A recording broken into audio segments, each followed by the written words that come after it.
le domaine des grains, les producteurs québécois déboursent pas loin de 28 millions par année en droits d'émission de gaz à effet de serre pour l'utilisation d'intrants énergétiques, ce qui leur cause des problèmes. Et même que du côté des producteurs de grains du Québec, on dit qu'il s'agit d'une situation inéquitable pour les producteurs de grains québécois. Pourquoi? Nous en parlons avec M. Benoît Legault, qui est directeur général des producteurs de grains du Québec. M. Legault, bonjour. Oui, bonjour. D'abord, premièrement, essayez de nous expliquer assez clairement c'est quoi la mécanique actuelle à laquelle vous faites face, là. Cette mécanique qui consiste à compenser la production de gaz à effet de serre par on pourrait appeler des droits de pollution d'une certaine façon. Oui, c'est particulier au Québec. On a le système qu'on appelle le SPED. C'est un système de plafonnement et d'achat de droits d'émission.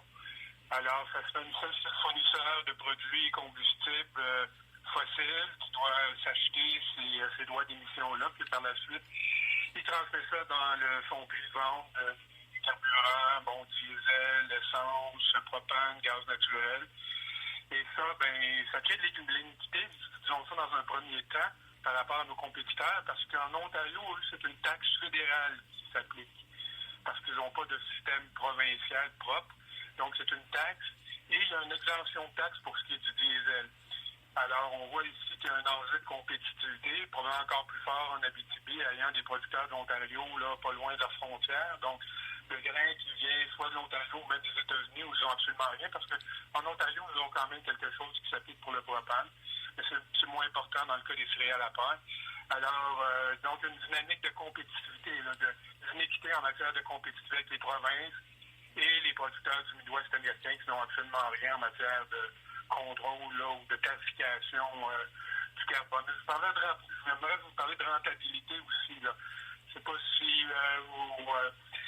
vos auditeurs suivent l'actualité agricole, mais on a des fortes chutes de rentabilité. Les Monsieur Legault, ça a l'air d'un mouvement pas mal occidental, parce qu'on a vu en Europe des manifestations, pas seulement en France, des producteurs agricoles, aux États-Unis aussi, il y a des chutes de revenus, ça semble être le cas à travers le Canada, mais là, on n'est pas comme tel dans la question des gaz à effet de serre, là. Oui, il y a les deux.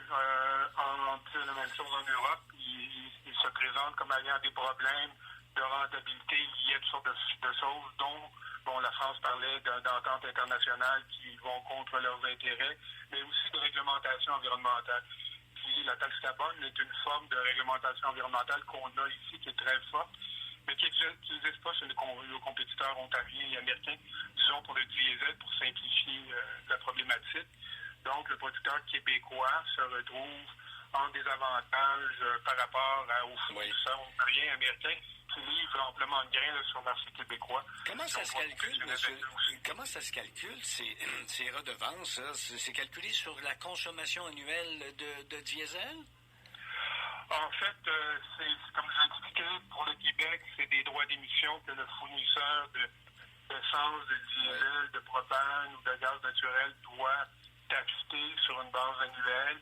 Donc, il y a une enchère à tous les 4 mois. Puis nous, on se manifeste à chaque enchère pour indiquer à quel point ce coût-là a augmenté. La dernière fois, ça a augmenté de 5 tout juste au mois de février, la dernière enchère. Donc, c'est un autre 1,2 million de dollars pour le secteur des grains québécois qui s'ajoute à la facture là, sur une base annualisée. Donc, qui nous amène aux 28 millions dont je vais parler par année. Mais là, vous réclamez quoi exactement? Est-ce que vous réclamez l'abandon de cette pratique? En fait, ça serait compliqué. Ça serait en fait simple pour nous. Probablement la façon la plus simple, ça serait d'exempter.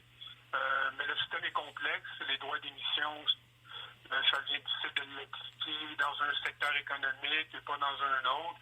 Nous, on essaye en fait d'obtenir une forme de compensation.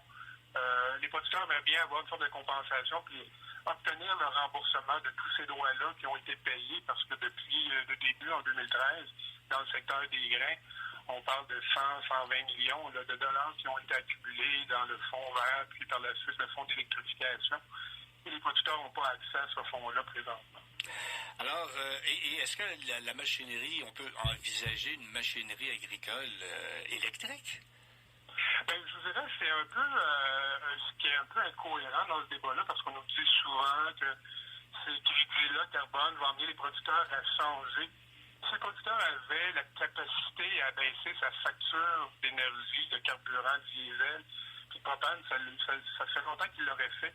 C'est pas le 10 ou le 15 sous de crédit carbone qui s'ajoute au $60 ou $60 le litre. Il y a déjà le coût lui-même du produit. Si le producteur pouvait s'éviter ou diminuer l'utilisation du carburant, ça fait longtemps qu'il l'aurait fait pour diminuer sa facture, sauf que les technologies ne sont pas là encore. Et puis, si elles naissent, elles n'aideront pas au Québec, mais on a une petite agriculture.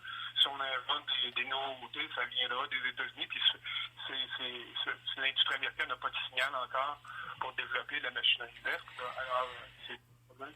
Bon, on vous souhaite, écoutez, la meilleure des chances et puis surtout que puisse y avoir une forme de compensation peut-être et pour permettre aux producteurs de survivre. On en a bien besoin. Monsieur Benoît Legault, directeur général des producteurs de grains du Québec, merci beaucoup d'avoir été avec nous ce matin. Merci, bonne journée.